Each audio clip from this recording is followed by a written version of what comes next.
शेर और कवैया।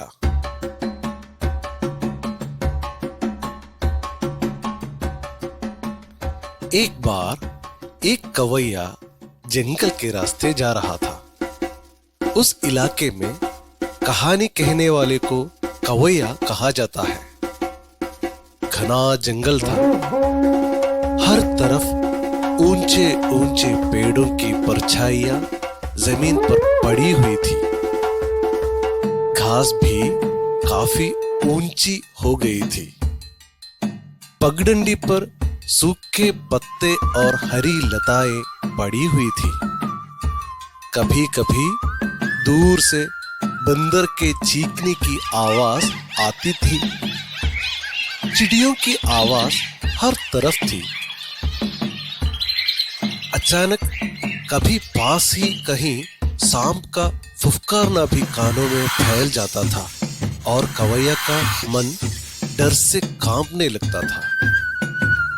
वो डर से बचने के लिए अपने आप को कहानी सुनाता चल रहा था। वो जैसे ही घने जंगल से कुछ बाहर निकला और उसने राहत की सांस ली, उसने पाया कि उसके सामने जाने कहां से एक शेर आकर खड़ा हो गया। उसकी आंखें जैसे ही शेर की आंखों से मिली, उसके पूरे शरीर में कंपन छूट गई।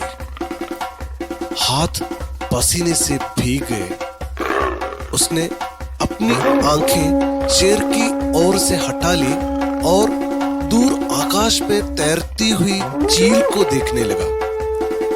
शेर उसकी ओर बढ़ने लगा। कवैया ने सोचा, अब भागकर जान नहीं बचाई जा सकती, इसीलिए वो वहीं खड़ा रहा।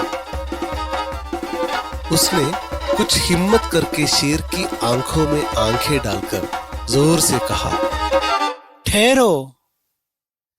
पहले शेर कुछ समझा नहीं, फिर कवैया के हाथ के इशारे को देखकर रुक गया। कवैया फिर बोला, मुझे मत खाओ। शेर बोला, मुझे बहुत भूख लगी है। कवैया मुस्कुराया और बोला, भूख तो तुम कुछ और खाकर भी मिटा सकते हो, पर मैं तुम्हें ऐसा कुछ दे सकता हूं जो और कोई नहीं दे सकता। शेर चिंता में पड़ गया। वो बोला, तुम मुझे ऐसा क्या दे सकते हो जो और कोई नहीं दे सकता? मैं तुम्हें कहानी सुना सकता हूं। कवैया ने खुश होकर कहा। शेर ये सुनकर चौंक गया। उसने ऐसा कुछ कभी सुना नहीं था। वो बोला, एक कहानी क्या होती है?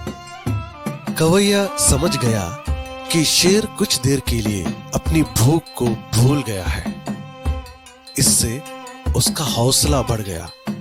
वो बोला, तुम सुन लो, तुम्हें खुद समझ में आ जाएगा कि कहानी क्या होती है। शेर की उत्सुकता बढ़ गई। वो फिर बोला, कुछ तो बताओ। कवैया बोला, कहानी दुनिया की सबसे अनोखी चीज होती है।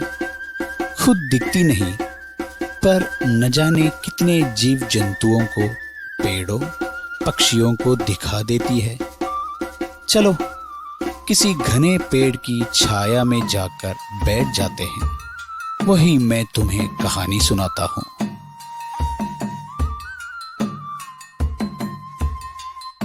कवैया और शेर पास ही के बरगद के पेड़ की छाया में बैठ गए। कवैया शेर को कहानी सुनाने लगा। शेर पूरे ध्यान से कहानी सुनने लगा। वो कहानी सुनने में इतना डूब गया कि उसे याद ही नहीं रहा कि कुछ ही देर पहले वो भूखा था, कि कुछ ही देर पहले पूरे जंगल में शिकार की खोज में भटकता फिर रहा था। कवैया देर तक शेर को कहानी सुनाता रहा। जंगल में अंधियारा घिरने लगा। रात होने के कुछ पहले कवैया की कहानी खत्म हो गई। वो उठ खड़ा हुआ। उसे देखकर शेर बोला, तुम्हारी कहानी सचमुच अनोखी है। मैं तुम्हें नहीं खाऊंगा, पर तुम्हें रोज आकर मुझे एक कहानी सुनानी पड़ेगी। अगर तुम नहीं आए तो मैं तुम्हारे घर आकर तुम्हें खा जाऊंगा। कवैया जान बच जाने से खुश था। उसने जवाब दिया, मैं रोज इसी समय यहाँ आकर तुम्हें कहानी सुना जाऊंगा। यह सुनते ही शेर ने ऊंची छलांग लगाई और देखते ही देखते कवैया की आंखों से ओझल होकर जंगल में खो गया। कवैया तेजी से घर की ओर चलने लगा। उस दिन के बाद से कवैया हर शाम जंगल जाकर शेर को एक कहानी सुना आता। शेर भी कवैया के आने के पहले ही बरगद के पेड़ की छाया में बेचैन होता हुआ कवैया का इंतजार करता रहता। जैसे ही उसे दूर से कवैया आता हुआ दिखता, वो खुशी खुशी उसके पास पहुंच जाता और उसके साथ चलता हुआ बरगद की छाया में आ जाता। कवैया का कहानी सुनाना और शेर का कहानी सुनना कई दिनों तक चलता रहा। कवैया नई नई कहानियां बनाकर शेर को सुनाता। शेर उनको सुनकर हैरान रह जाता। एक दिन शेर बरगद के नीचे बैठा कवैया का इंतजार कर रहा था। कवैया के आने का समय बीत गया, पर कवैया नहीं आया। शेर की बेचैनी बहुत बढ़ गई। वो बहुत देर तक जंगल में ही यहाँ से वहां दौड़ता रहा। उसे चिंता भी हो रही थी, गुस्सा भी आ रहा था। आखिर कवैया कहाँ रह गया? कहीं वो भाग तो नहीं गया? कहीं किसी ने उसे खा तो नहीं लिया? चिंता और गुस्से में इसी तरह दौड़ते भागते शेर ने कुछ सोचा और वो कवैया के गांव की ओर चल दिया। रात हो चुकी थी। गांव के सभी लोग अपने अपने घरों में सोने के लिए जा चुके थे। शेर कवैया के मकान के पहुंच पहुंचा और कूदकर खपरेल वाली उसकी छत पर चढ़ गया। उसने कुछ खपरेलों को हटाया और नीचे कवैया के कमरे में झांका। कवैया के बिस्तर के पास एक चिराग जल रहा था। उसकी हिलती रोशनी में पूरा कमरा हिलता हुआ सा लग रहा था। जब शेर ने ध्यान से देखा तो उसे पता चला कि कवैया बिस्तर पर लेटा है और उसके पांव से खून बह रहा है। वो ये देखकर चिंतित हो गया और तुरंत छत से कूदकर नीचे आया और कवैया के कमरे का दरवाजा खोलकर भीतर चला गया। कवैया ने उसकी ओर देखा और बहुत दुख से कहा, मुझे शाम को चोट लग गई और मैं तुम्हारे पास नहीं आ पाया। मैं सोच ही रहा था कि तुम परेशान हो रहे होगे, पर मैं क्या करता। शेर बोला, तुम चिंता मत करो, मैं तुम्हारी तकलीफ समझता हूँ। मैं इसे चाट कर तुरंत ठीक कर दूंगा। तुम सुबह तक चलने की हालत में हो गई। ये कहकर शेर कवैया के घाव को चाटने लगा। कवैया जिस बिस्तर पर लेटा था उसके पास की दीवार पर एक खिड़की थी। खिड़की और कवैया के बीच शेर खड़ा था। हवा खिड़की से आकर शेर के शरीर से टकराती और फिर कवैया तक पहुंचती थी।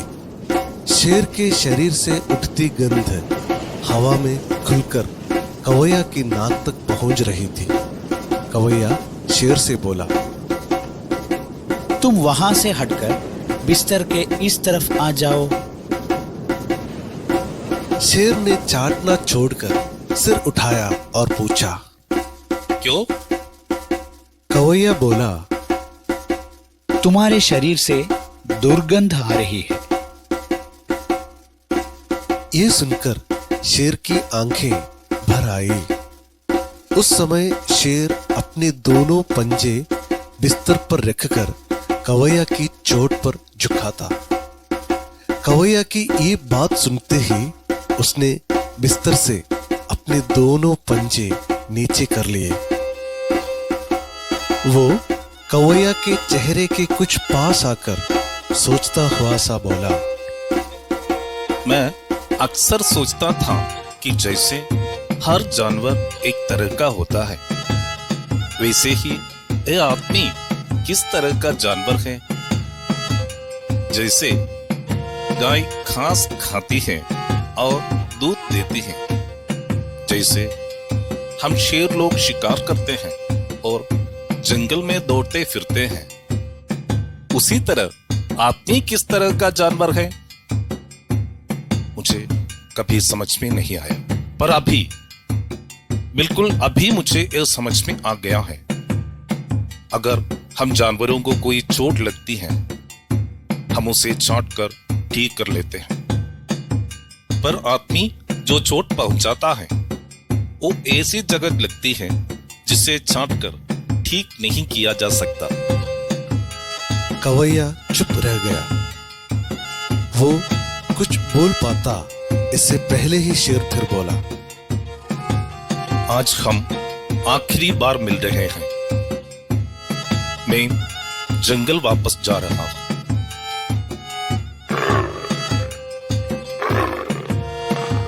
शेर धीरे धीरे चलता हुआ कवैया के दरवाजे तक पहुंचा। बाहर अंधेरा गहरा गया था।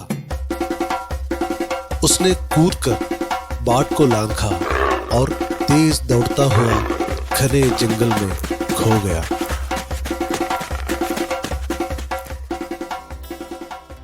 പ്രിയപ്പെട്ടവരെ, ഷേർ और കവയ്യ മനോഹരമായ ഒരു കഥയാണ്. സുരീലി ഹിന്ദി 2021-22 ഭാഗമായി ഈ കഥയെ വീഡിയോ മൊഡ്യൂൾ ആക്കിയതാണ് നിങ്ങൾ കണ്ടത്. കഥയെ ദൃശ്യാവിഷ്കരിക്കാൻ തോൽപ്പാവക്കൂത്ത് എന്ന ഒരു സങ്കേതമാണ് ഉപയോഗിച്ചിരിക്കുന്നത്. കൂട്ടുകാർക്ക് ഇഷ്ടമായില്ലേ? എല്ലാ പ്രായത്തിലുള്ള കുട്ടികൾക്കും ഇത് അനുയോജ്യമാണ്. എങ്കിലും 9 മുതൽ 12 വരെ ക്ലാസ്സിലുള്ള കുട്ടികൾക്ക് വേണ്ടിയാണ് ഇപ്പോൾ ഇത് തയ്യാറാക്കിയിരിക്കുന്നത്. കഥ വായിക്കുവാനും ഉൾക്കൊണ്ട് ആസ്വദിക്കുവാനും കഴിയുന്ന തരത്തിലാണ് ഇതിൻ്റെ ദൃശ്യാവിഷ്കാരം. കഥയുടെ മുഴുവൻ ടെക്സ്റ്റും ആവശ്യമായ വാക്കുകളുടെ അർത്ഥവും സബ് ടൈറ്റിലായി നൽകിയിട്ടുണ്ട്. കൂട്ടുകാർ പലതവണ ഇത് കാണുകയും കേൾക്കുകയും ചെയ്യണം. കഥയുടെ ഏതെങ്കിലും സന്ദർഭത്തിന് ആവശ്യമായ പാവകൾ കട്ടിയുള്ള പേപ്പറിൽ വെട്ടിയുണ്ടാക്കി ഇതുപോലെ ദൃശ്യാവിഷ്കരിക്കാൻ ശ്രമിച്ചു നോക്കൂ. പുതിയ ഒരു കഥയെടുത്ത് ഭാഗികമായോ പൂർണ്ണമായോ പാവക്കൂത്തായി ആവിഷ്കരിക്കാൻ കഴിയുമോ? റെക്കോർഡ് ചെയ്ത് ടീച്ചർക്ക് അയച്ചു കൊടുക്കൂ. ആ അനുഭവങ്ങൾ കൂടി എഴുതി അയക്കൂ. ഇത്തരം പാവചിത്രങ്ങൾ കൂടി ചേർത്താൽ അനുഭവക്കുറിപ്പിന് നല്ല ലേഔട്ട് ആവും അല്ലേ? തോൽപ്പാവക്കൂത്തിനെ കുറിച്ച് ഒരു കുറിപ്പ് കൂടി തയ്യാറാക്കാം. അതും ടീച്ചർക്ക് അയച്ചു കൊടുക്കാം. അതിനുള്ള വിശദാംശങ്ങൾ ഇന്റർനെറ്റിൽ നിന്നും ശേഖരിക്കാം.